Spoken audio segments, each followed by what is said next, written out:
안 통해요. 여러분들 세수 내수 앞을 봅니다. 자, 오늘 방송 시작하겠습니다. 오늘 굉장히 심각하니까 좀 편안하게 봤으면 좋겠어요.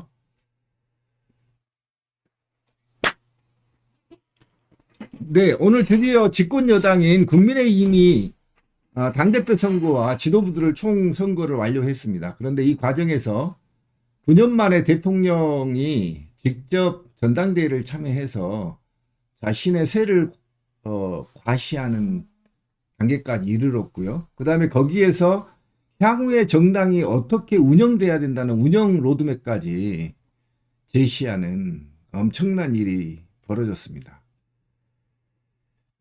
오늘 대통령의 당 대표 축하 연설에서 어떤 얘기가 오갔고 어떻게 우리나라가 또는 정치 지형이 바뀔 것인지에 대한 분석을 한번 해보겠습니다. 왜 그러냐면 대한민국은 제왕적 대통령제이기 때문에 대통령이 어떤 길을 가느냐 거기에 따라 우리나라가 망하기도 하고 또는 번영하기도 합니다. 그래서 여러분들이 않는 사람이라 하더라도 대통령이 어떤 마인드를 갖고 우리 국가를 어떻게 끌고 가야 될 것이냐. 그래서 이것에 대해서 저항권을 행사할 것인지, 주권자인 저항권을 행사할 것인지, 또는 탄핵을 할 것인지, 또는 혁명적 사항으로까지 가서 국가를 재보위할 것인지의 판단을 면밀히 해야 된다는 겁니다. 오늘 굉장히 심각한 말들을 했어요. 여러분들이 지금 안 봤다고 해서 제가 그냥 뭐라고 않겠는데 앞으로는 여러분들 꼭 보세요. 네. 자, 오늘 첫 번째는 이제 12개월이 됐단 말이에요. 이제 1년이 내일이면 1년 기념인데 신친일 집권으로 완전히 탈바꿈과 개념과 철학을 정립을 했고요. 당내를 완전히 사당화했다는 겁니다. 그리고 개념을 완전히 재설정했어요. 제가 여러분들 개념 컨셉에 대해서는 여러 번 다니엘 핑크의 저서를 인용해서 여러분들 설명을 많이 드렸는데 제 방송을 계속 보신 분들은 아마도 지금이 신비가 무슨 말을 하려고 하는구나 이제 감을 잡으실 겁니다. 친일구구 자신감이 오늘 당대표 선거를 보면요. 친일구구 세력들이 굉장히 자신감을 얻었다는데 소름 돋을 정도로 심각한 일이 벌어졌죠. 그리고 새로운 나라를 건설하겠다는 겁니다. 네. 네, 이렇게까지 이제 심각하게 자신감을 돋보일지는 몰랐어요. 사실은 지금 청년 실업이 급증하고 있고 국가 경제가 추락하고 있고 더더욱이 심각한 것은 이제 IMF까지 지금 예측이 가능하거든요.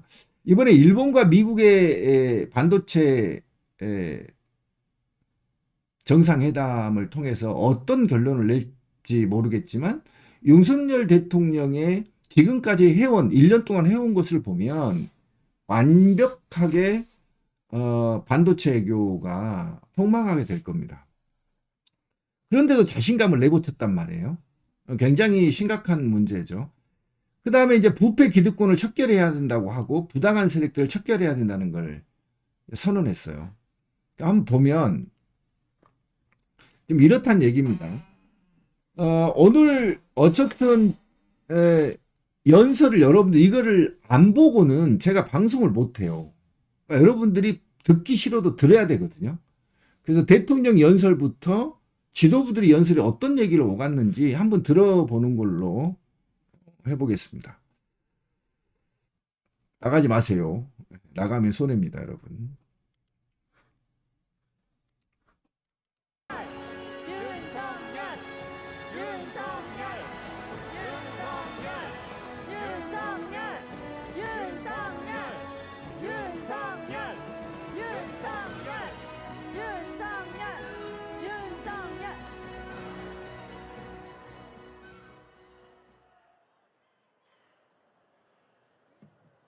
사랑하는 국민의힘 당원 동지 여러분, 여러분 이렇게 뵈니까 정말 1년 전에 우리가 다 함께 뜨겁게 선거운동을 했던 것이 다시 생각이 납니다. 벌써 당선 1주년이 됐습니다. 작년 이맘때 우리 모두가 힘을 합쳐서 부패 세력을 내몰고 정상적인 나라로 재건하겠다는 일념 하나로 서로 격려하며 뛰고 또 뛰었습니다. 언제나 든든한 힘이 되어 주신 우리 당원 동지 여러분께 다시 한번 깊이 감사드립니다.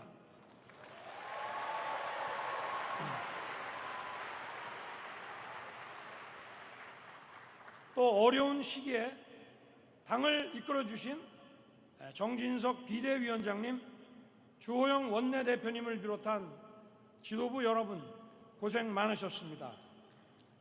그리고 이번 전당대회 선거관리를 맡아주신 우리 유흥수 위원장님과 선관위원님들께도 감사드립니다. 앞으로 새롭게 선출될 국민의힘 지도부에 우리 모두 다 함께 뜨거운 박수를 보냅시다, 여러분.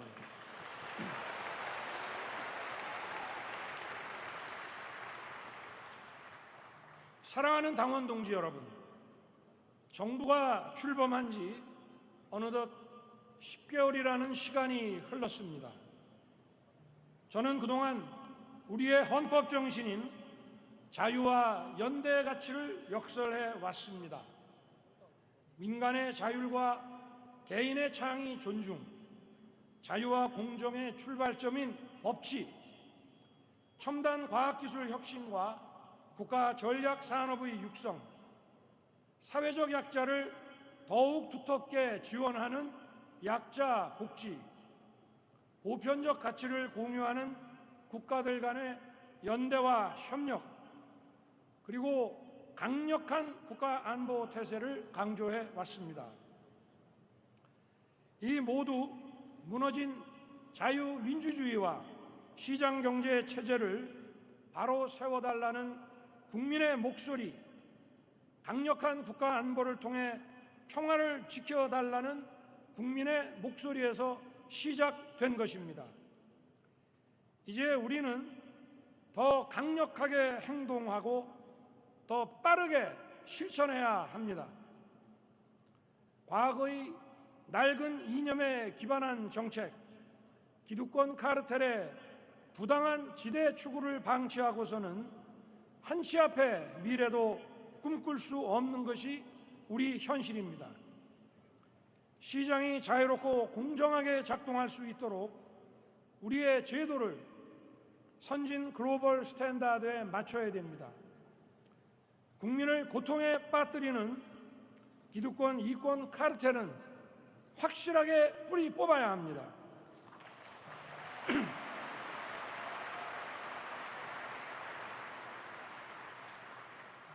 우리 사회의 지속 가능성과 청년 세대를 위한 노동, 교육, 연금 3대 개혁을 흔들림 없이 빠르게 추진해야 합니다.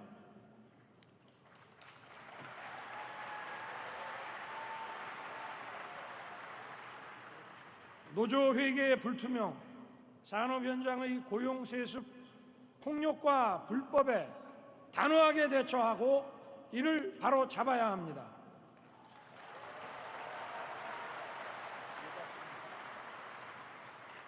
국제관계 역시 빠르게 정상화해야 합니다.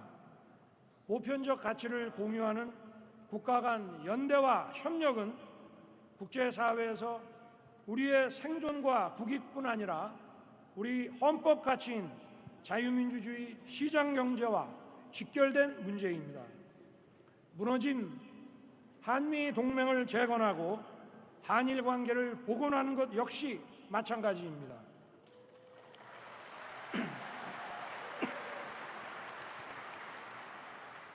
세계적 복합위기, 북핵 위협을 비롯한 엄혹한 안보 위기를 극복하기 위해서는 한미일 3국의 협력이 그 어느 때보다 중요하다는 점을 반드시 직시해야 합니다.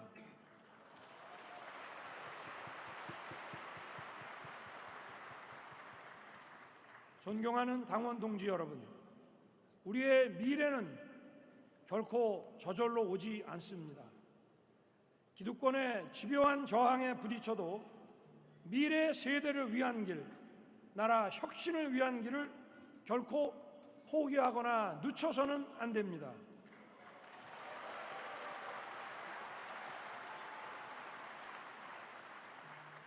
이 나라의 위기 그리고 당의 위기를 정치적 기회로 악용하면 절대 안 됩니다. 우리는 어떠한 부당한 세력과도 주저하지 말고 두려워하지 말아야 됩니다.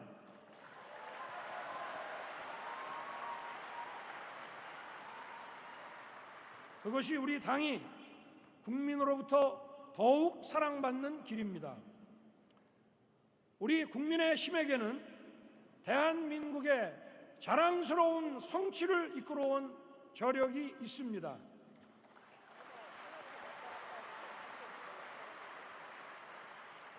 우리 당은 번영의 토대인 자유민주주의 헌법 가치를 수호하는 정당으로서 약자를 따뜻하게 배려하는 사회를 만들어갈 책임이 있습니다.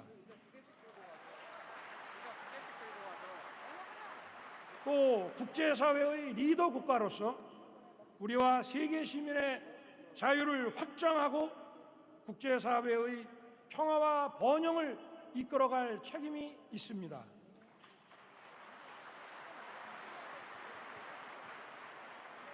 사랑하고 존경하는 당원 동지 여러분, 새로 선출될 지도부와 우리 모두가 하나가 되어야 합니다.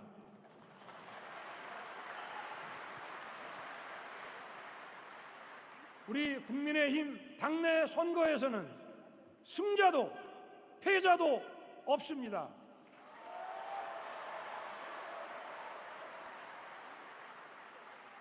우리 당 구성원 모두 첫째도 국민, 둘째도 국민, 셋째도 국민만을 생각하고 함께 전진해야 합니다.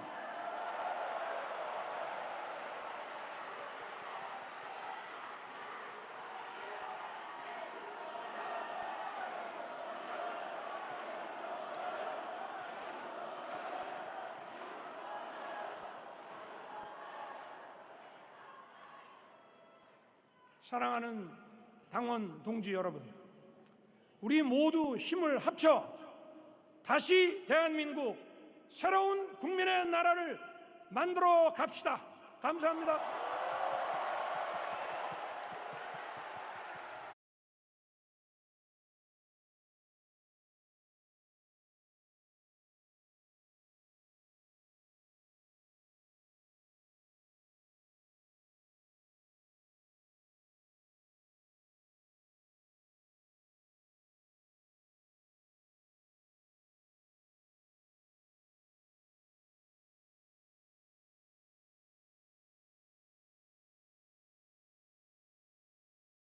(55.1%는) 당심 폭발입니다. 여러분, 이 당심이 폭발한 이유가 어디에 있습니까? 윤석열 정부의 성공과 내년 총선 승리 아니겠습니까, 여러분?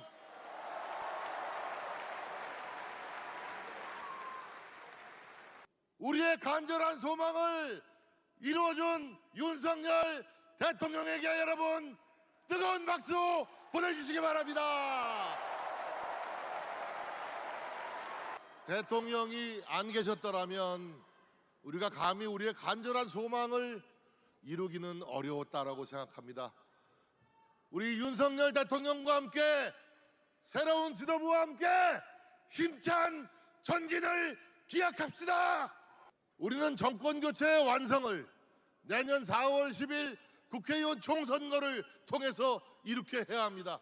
이것이 바로 당원들의 준엄한 명령입니다. 여러분, 승리의 노래를 부릅시다. 감사합니다.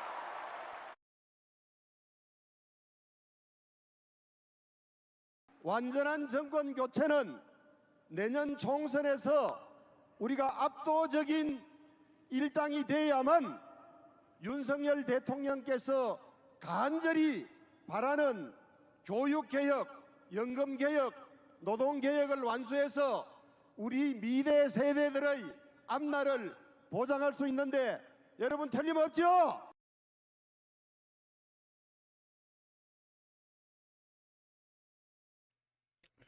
네, 여러분 괴롭지만 다 보셨습니다. 자, 여러분 어땠어요? 여러분들 의견 좀 한번 올려보십시오. 네. 제가 그래서 도식을 해봤어요. 도식을 해봤는데 지금 이렇게 얘기한 건 뭐냐면 부당한 세력들 지금 이렇게 얘기했잖아요. 부당한 세력들의 당의 분열을 가속하고 그 다음에 지대구축이라는 얘기를 합니다. 지대구축을. 여러분 이거 굉장히 중요한 얘기예요.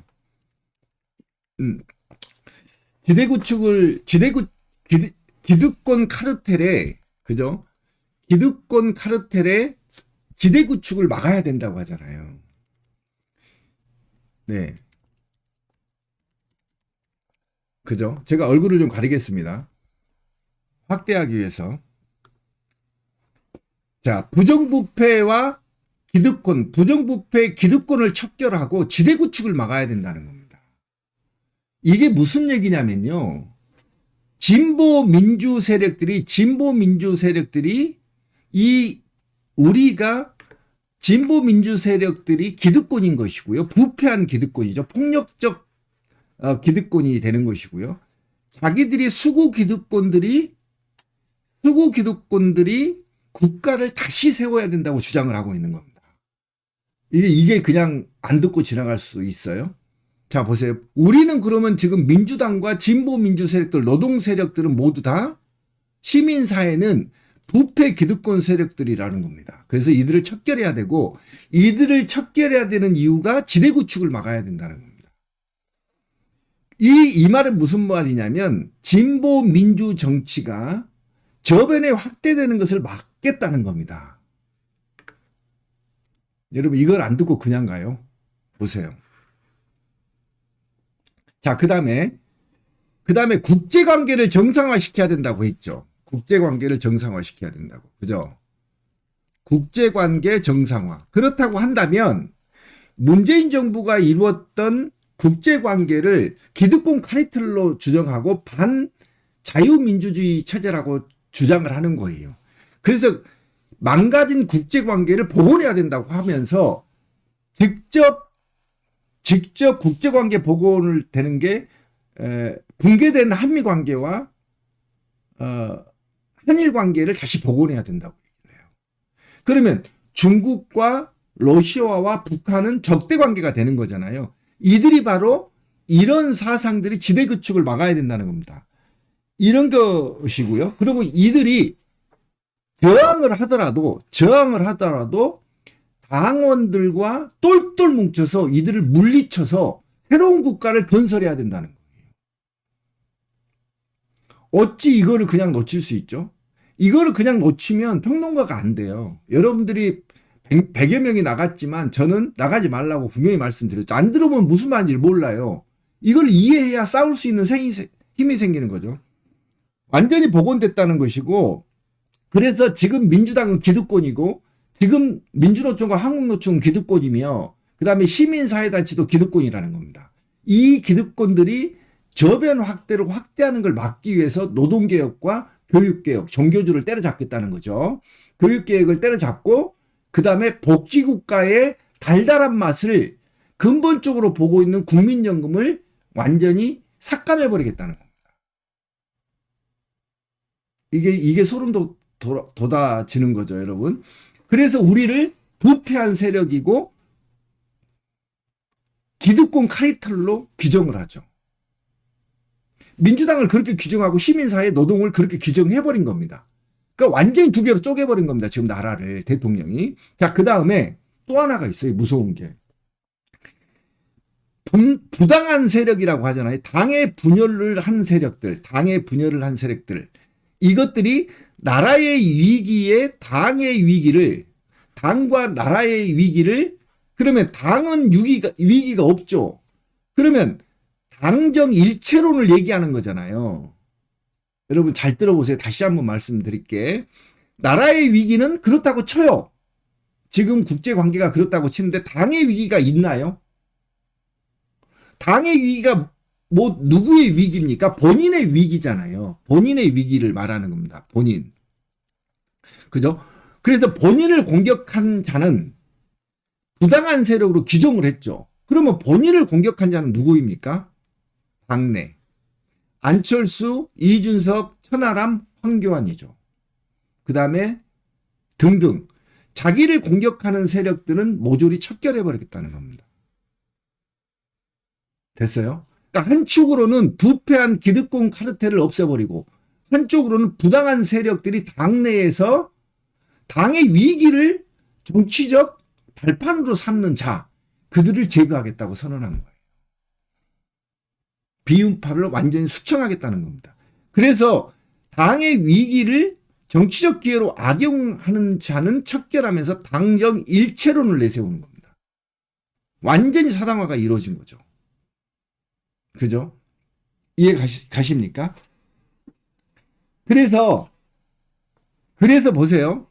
자, 지금 친윤계들이 모조리 당선이 됐단 말이에요.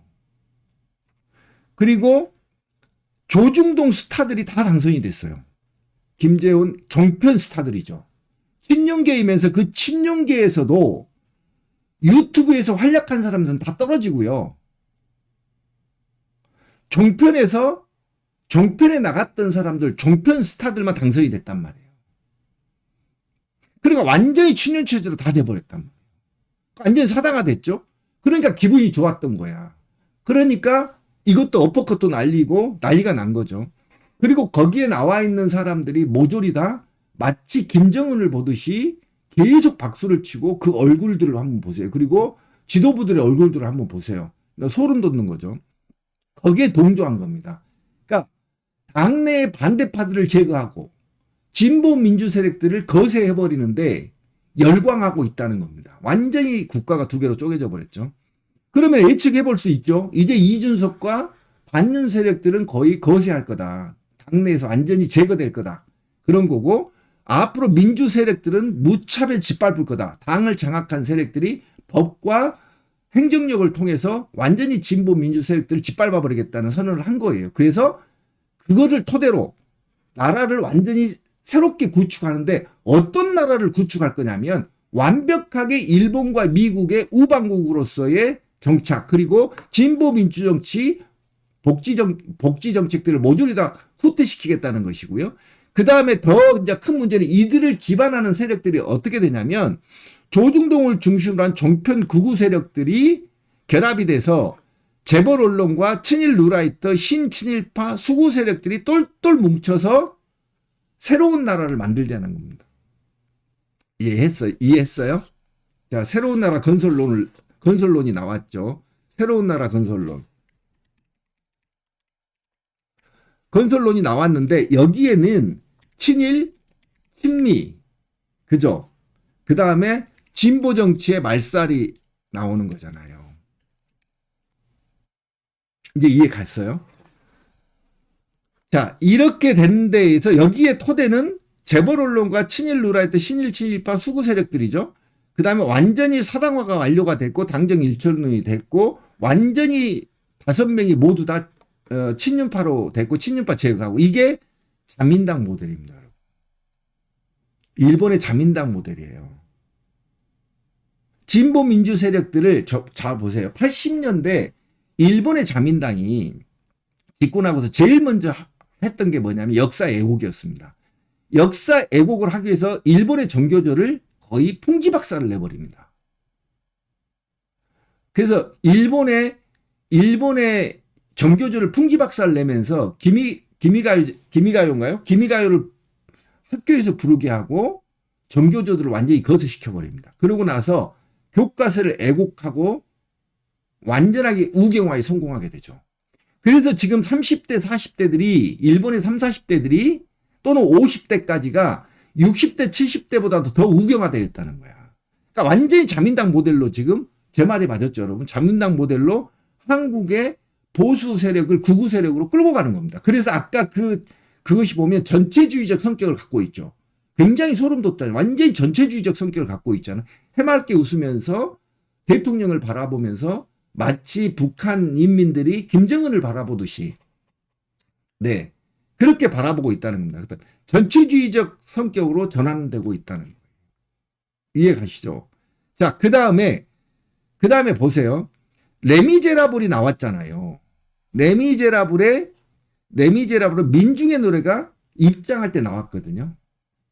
이것을 이준석은 뭐라고 얘기를 하냐면 비아냥거리면서 이 민중의 소리 혁명가요잖아. 민중의 혁명가요를 왜 틀었냐. 이걸 튼 사람아 징계 먹을 거다 이렇게 하지만 하수예요. 그렇지 않습니다. 그러면 지금까지 제가 얘기를 들었던 건 뭐냐면 프랑스 혁명에서 불렀던 민중의 노래를 입장 때 틀었단 말이에요. 그러면 그들은 아까 말했죠. 제가 항상 말씀을 드렸잖아요. 우리가 민주 진보 세력들이 부패 기득권 카르텔이고 이들의 지대 구축, 이들의 철학과 이념이 광범위하게 토대를 만드는 지대를 구축하기 전에 막아야 된다고 혁명을 일으킨 겁니다, 지금. 그죠? 그러면 자기들은 정의의 사도이고 우리는 불의한 세력이라고 얘기했잖아요. 폭력적이고 등등 불의한 세력으로 개념을 바꿨잖아요. 그러니까 민주 진보 세력들이 수구 기득권 세력들을 몰아낼 때, 기득권을 몰아낼 때 프랑스 혁명에서 몰아낼 때 불렀던 그 민중의 노래를 윤석열 대통령이 입장할 때 이걸 틀었단 말이야. 틀으면 지금 개념이 바뀌었잖아요. 개념이 재설정된 거잖아요. 우리는 불의한 세력들이고 저들은 새로운 나라를 건설해야 될 메시아가 된 겁니다. 이거를 제가 예전에 설명드렸던 개념의 재설정이라고 하는 거예요. 네. 개념의 재설정. 그렇죠. 완전히 히틀러 방식이죠. 완전히 재설정을 하게 된다는 거예요. 그러면 우리는 그들의 집단에서 동조현상이 일어났다고 했죠. 동조현상이 일어났고 그 동조현상의 집단 극화현상까지 일어났죠. 그러면 그 집단 극화현상은 지금 노동조합을 공격하고 민주당을 공격하고 민주진보 시민사회단체를 공격하지 않으면 어떻게 이루어졌다. 그 집단 내에서 소외감을 느끼거나 따돌림이 당한다고 했잖아요. 그게 제가 그제 얘기했던 압력으로 작동되죠. 그게 전체주의적 성격을 갖고 있는 겁니다. 그러니까 지금 이들은 우리는 택도 없는 소리라고 얘기하지만 그들의 집단에서는 이미 동조현상과 집단 극화현상이 일어나서 우리를 불의한 세력으로 간주하고 이들을 제거의 대상으로 보는 거죠. 그래서 레미제라블이 나온 겁니다. 개성장군처럼 쫙 나타나고 거기에 있는 사람들이 친일파가 아니고 우파가 아니고 뉴라이트가 아니라 우리가 민중을 다시 새로운 국가의 약속의 땅으로 끌고 가기 위한 혁명군단인 겁니다. 혁명군단. 이해 가셨어요? 그래서 우리는 이들에게 제거의 대상입니다. 그래서 민주당이나 진보 시민사회 노동은 윤석열 정부와 그 어떠한 협업이 불가능합니다. 제가 수백 번 얘기했죠. 민주당의 일부 세력들이 협업을 얘기하고 협치를 얘기하는 것은 정말 신비방송을 듣지 않았기 때문이고 미디어 이론이나 사회 심리학을 배우지 않는 사람들이다. 마치 민주당이 현 정부와 협치를 하면 어느 정도 먹힐 거라고 생각하는데 전혀 그렇지 않다는 겁니다. 맞아요. 파시즘에 가깝습니다. 전체주의라고 제가 얘기했죠. 전체주의 다음에 이제 파시즘으로 가고 있는 거잖아요. 그래서 그런 성격을 띠고 있다라는 것입니다. 그래서 새로운 나라 건설하는데 노동교육을 공적연금을 삭감하겠다는 건 뭡니까? 일본의 정교조를 거의 거세하겠다는 겁니다. 민주교육을, 참교육을 거세하겠다는 거예요. 노동, 저항 능력을 상쇄시켜버리겠다는 거예요. 그게 대표적인 게 64시간 근로 이념이죠. 여기는 미래 세대를 짐을 지게 주는 것을 이유로 검사를 보내서 무차별적으로 해부시켜버릴 거죠. 그래서 이들 정부들은 민주진보정부가 이루었던 기본소득제도를 후퇴시켜버리고 국민연금을 후퇴시켜버리고 의료보험을 후퇴시켜버리고 각종 노인들 정책들을 다 후퇴시켜버려요. 그렇게 해서 우리 안에 있는 진보민주의 지대를 완전히 제거해버리겠다는 겁니다. 무서운 거죠. 이들은 설계가 돼 있다고 제가 말씀드렸잖아요. 그리고 이것은 혈해탄을 넘어왔다고 했죠. 일본의 극우 세력, 우파 세력들이 완전하게 일본을 장악하고 80년대 장악하고 이후에 극우화로 쫙 빠져든 것처럼 우리 일본의 모델을 한국에 가져와서 한국의 진보 민주 세력들을 완전히 거세시켜버리고 내년 총선에서 압도적인 200석을 차지하면서 헌법 개헌, 그들이 원하는 모든 것을 이뤄야만 된다는 겁니다.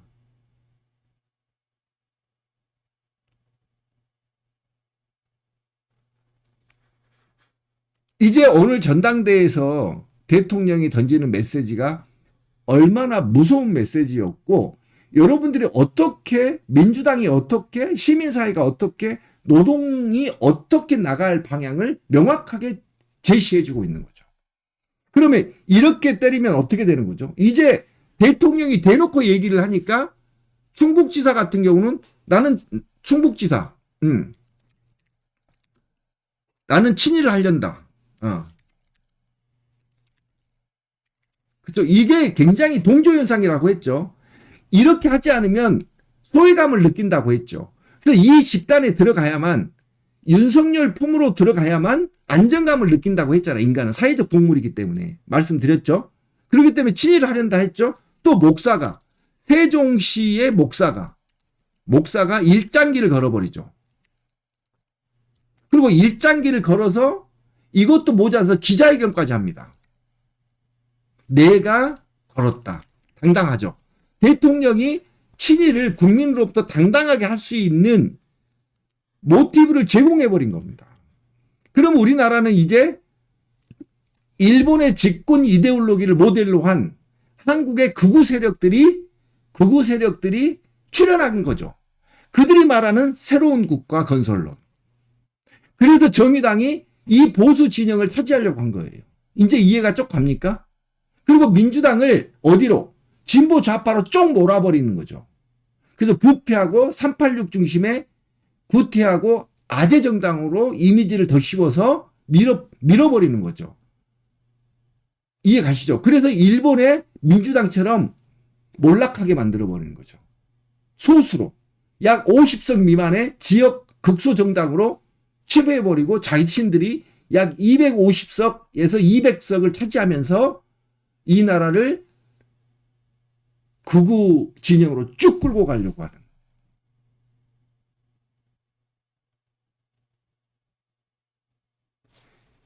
그래서 우리가 아무리 여러분들이 듣기 싫다고 해도 이거는 반드시 여러 번 들어요. 저는 5번 넘게 들었습니다. 5번 넘게 들어서 오늘 아무 일도 못했어요. 정신이 혼미하고 혈압이 막 올라가고, 제가 지금 정제해서 여러분들한테 말씀드리는 겁니다. 하지만 사무실서 동료들하고 얘기할 때는 거칠게 얘기를 했겠죠. 이렇게 무서운 일을 꾸미고 있다는 겁니다. 제가 그랬죠.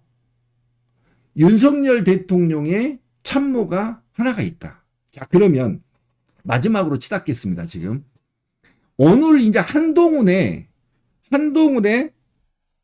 이 책이 이제 유행이었죠. 책이. 자, BC 2400년 전으로 가봅시다. 이 책이 유행했는데요. 이 책은 제가 여러분 한번 예전에 제가 유럽 역사는 누구보다도 많이 알지 않습니까? 이거 얘기해드렸는데 이게 펠레소페노스의 전쟁입니다. 이 전쟁이 언제 이루어졌냐면 여러분, 이 전쟁이 언제 이루어졌냐면 제가 여러분한테 예전에 얘기했던 스파르타 전쟁 있죠. 뭐죠? 갑자기 생각이 안 납니다. 페르시아, 지금의 이란들이 그때 유럽의 강국이었어요. 그래서 여러분들이 말하는 뭐죠? 페르시아 전쟁. 이 페르시아 전쟁에서 그리스 연맹국이 주도적으로 했던 게 아테네였습니다. 아테네와 스파르타였어요. 그런데 이 전쟁을 아테네가 승리로 이끕니다. 왜 그러냐면 아테네가 해병대가 엄청나게 강했어요. 그래서 이 해병대가 이 스파르타인들보다 더 싸움을 잘했어요. 그래서 승리를 이끕니다. 근데 이 전쟁이 끝나고 여러분들 말하는 이제 소크라테스 시대가 가고 아리스토텔레스와 플라톤 시대가 오던 그 시대예요. 딱 그 시대입니다. 그때 민주정이 들어서잖아, 아테네가. 민주정이 들어서면서 아테네가 그리스의 공국들이 맹주로 성장하게 됩니다. 그런데 이 맹주로 성장하면서 어떻게 분열이 일어나냐면 이집트가 당시 페르시아의 식민지였거든요. 그것을 아테네가 해방을 시켜주려 전쟁을 일으킵니다. 근데 그 전쟁 중에 스파르타하고 헤게모니 싸움이 이뤄져요. 그래서 그 스파르타와 아테네가 내전을 하게 되는 거죠. 그 내전을 하는 그 과정을 다룬 책이 이 책이에요. 됐죠? 이해가 갔죠? 크게. 그러면 이 책에서 뭘 다루냐면 여기서 있잖아요. 스파르타를 민주당이라고 생각하는 겁니다. 또는 내부에 아테네 내부에 이때 스파르타는 어디였죠? 제가 착각했어요. 스파르타는 국민의힘이에요. 지금. 아테네는 민주당인 거예요. 그런데 스파르타는 전체주의 국가였습니다. 소수의 엘리트들이 스파르타의 민중들을 통치한 상태였고요. 아테네는 민주정이었어요. 모든 결정을 민주정이 했습니다. 그래서 이 아테네의 정치 지도 이념이 그리스 전체에 퍼지고 있었어요. 그런데 스파르타는 지금 윤석열처럼 전체주의 국가였고 소수의 엘리트가 다수를 지배하는 국가였거든요. 그러니까 아테네의 정치적 이념이 그리스로 확장되는 걸 두려워했죠. 그러니까 결국은 뭡니까? 결국은 이 책에는 아테네 내부의 소수 엘리트들을 반란을 일으키게 하고 그 반란을 일으키는 과정에서 아테네의 혼란을 일으킵니다. 그때 스파르타가 쳐들어와서 아테네를 멸망시켜버려요. 그러면 지금 한국하고 정서가 맞죠? 자국 내의 아테네주의자들은 제거해버리죠. 이준석, 안철수. 이 새끼들은 적인 거야. 우리는 소수 엘리트가 우리 국가를 운영하고 일본처럼 소수 엘리트들이 국가를 장악하고 영구집권을 해야 되는데 당내에 민주주의 뭐 어쩌고 저쩌고 복지 어쩌고 저쩌고 얘기를 꺼내면서 자꾸 대통령한테 공격을 하니까 이들을 먼저 제거하고 민주당 내에 우리와 찬동하는 세력들을 민주당 내에서 분열을 조장하면서 결국은 스파르타가 아테네 민주정을 해체시키는 것처럼 그 방법론이 나와 있는 책이 이 책이라고. 그러면 이 책을 하루 전에 당대표 선거 하루 전에 들고 쇼를 하면서 인천공항을 나갔을 때의 메시지가 어떤 메시지였는지 연관이 되죠. 그들이 생각하는 나라가 어떤 나라인지. 왜? 한동훈이 윤석열의 장자방이기 때문이에요. 그래서 이들의 새로운 나라는 일본의 자민당 모델입니다. 끝. 지금까지 들으시면 소름이 돋죠? 이제 질문과